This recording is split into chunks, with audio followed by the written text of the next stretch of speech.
this presentation, I'd like to invite you all to play a little game. I say game because it sounds more fun. In reality, it's more of an historical exercise. By observing that video clip documentation, can you determine what I was doing at that specific point of time? Obviously, I'm not doing it anymore, so you cannot look to me now for an answer. No, you must make a decision based only off of the evidence that you have from the time period during which I was doing it. So what was I doing? Let's hear some guesses.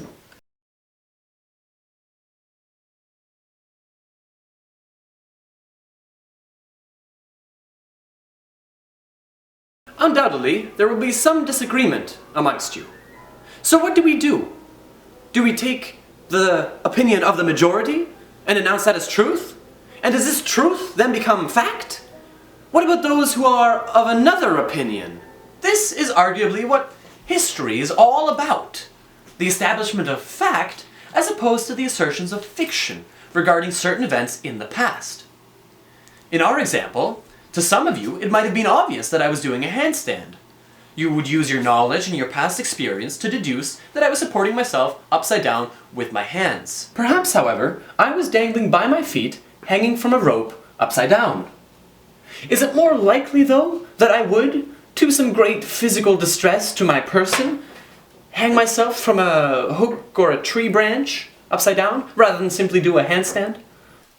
This is where you, as historians, must decide what, to me, at the time of the event, was the more probable course of action. Let us now consider a real-world example.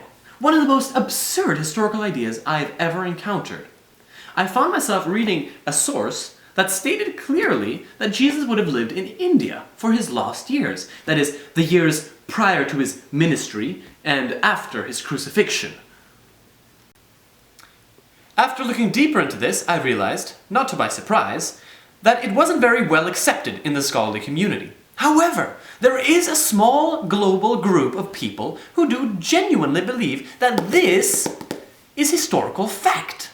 At this point, I began wondering, if there are people who go against commonly held historical facts, such as Jesus spending his entire life in the country we now call Israel, then how can we call it a fact?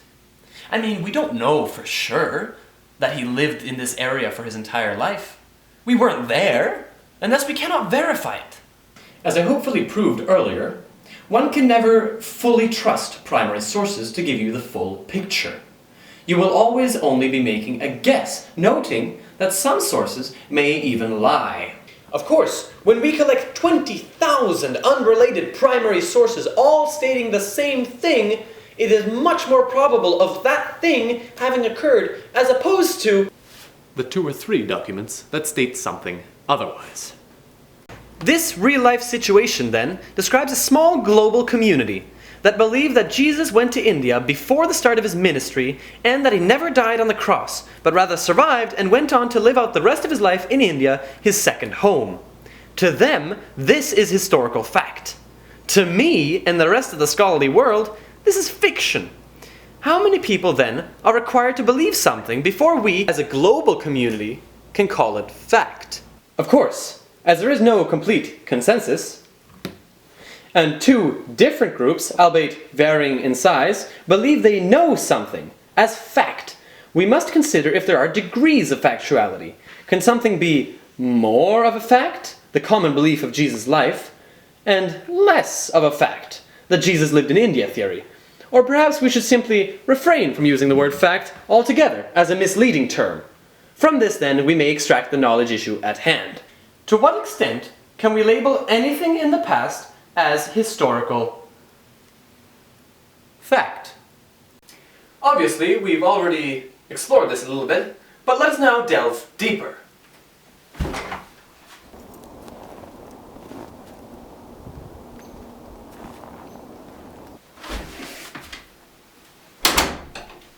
To answer this question as well as possible, it is first necessary to derive some form of definition for the term historical fact. According to the Oxford Dictionary, a fact is simply a thing that is known or proved to be true. Then, I feel, we can add historical to the beginning of this to give an event in the past that is known or proved to be true. Issues then with this definition. I find this quite accurate, actually. However, it does provide us with two minor inconveniences. We now have to define knowledge and truth. Because indeed, for something to be a historical fact, it needs to either be known or proven to be true. To solve this, let us first set up some circumstances. Seeing as this world is so utterly subjective, from my point of view, we will need to assume a solid reference point from which we may build our exploration. Let's say that I am a man who is new to historical study, and I do not yet know any historical facts. Thus, I am presented with, in our case, all the evidence for Jesus having lived in India, and all the evidence against it. Now, from here, let us consider the definition we have assumed for a historical fact. I need to either know it or prove it to be true. In this context, we can eliminate the first part of that, because to know something historically, I literally need to have been there and seen it with my own two eyes. As a quick aside, this is then another assumption, this time regarding the question, how can we define knowledge? In the case of history, which is all in the past, absolute knowledge may be approximated to the self having literally experienced named event firsthand. How else can I, as an individual, be sure that that event really took place? Back on track. We can eliminate the first part of this definition. I cannot know it, so I must instead prove one of these presented facts to be true and the other, by implication, false. However, is this so easily done? Is there really a true and false, black and white relationship to history? How can anything that I do not know be proven true or false with external evidence? If I, for example, take that Jesus did not live in India to be true, the evidence that he did will not go away, even though it might be much smaller and weaker than the evidence against it. This evidence is still here, and there is still a slight chance that this evidence is right, and that he did indeed live in India. To me, this again seems absurd, because the evidence against it seems overpowering. However, in this exploration, we must consider all possible angles, which in this case may be summarized as two schools of thought. 1. The school of two phases. Facts are black and white. The stronger evidence will overpower the weaker evidence and will thus dictate fact. 2. The school of factual gradation. There is no such thing as fact. The stronger the evidence, the more probable an event is to have occurred, and thus the more factual it becomes. Whereas the weaker the evidence, the less probable the event is to have occurred, and thus the less factual that event becomes. To explore these further, let us consider some other areas of application, such as the natural sciences and mathematics, which I know most people in the audience will be more comfortable with than history. In the natural sciences, we tend to use the school of two phases. Something is either a fact or it is not. For example, take the existence of atoms. We've never seen inside them. We have no idea if they look like and exist in the ways we imagine them to. However, they do serve a purpose. They are a necessary factual assumption for us to be able to explain other phenomena. But in the discourse of the natural sciences, facts change. The Thomson-Muffin model of the atom was real, was a fact, until someone realized a problem with it, and now we have a new model, a new fact in its place. So in the discourse of natural sciences, things are fact until proven untrue.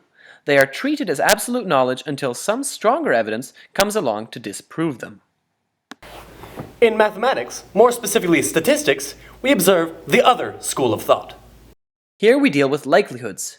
8 out of 10 people in Hamilton like cheese. This is observed not from all of Hamilton's population, but from a smaller sample size. Thus, this statement simply means that there is more evidence for 8 out of 10 people liking cheese, rather than the much weaker evidence for there perhaps only being 3 out of 10 people who like cheese. Thus, we say that it is more factual that 8 out of 10 like cheese. It is more likely an accurate representation of the truth that 8 out of 10 people like cheese.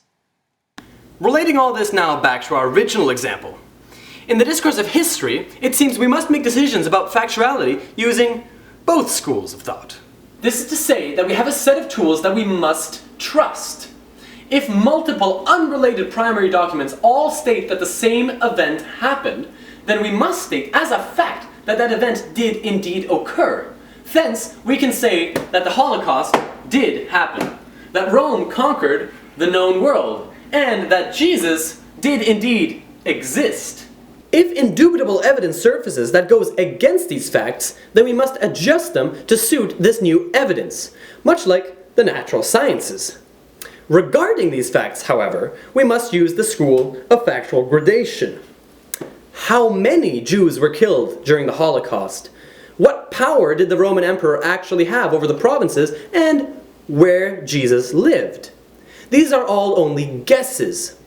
These guesses are supported by evidence, however there's also evidence stating otherwise, stating other things, and therefore they must only remain guesses, albeit they can be more probable or less probable, depending on the strength of the evidence. Thus, we can label something in the past as a historical fact only if all primary sources regarding that thing agree. From this, we can say that at least 6 million Jews were killed in the Holocaust.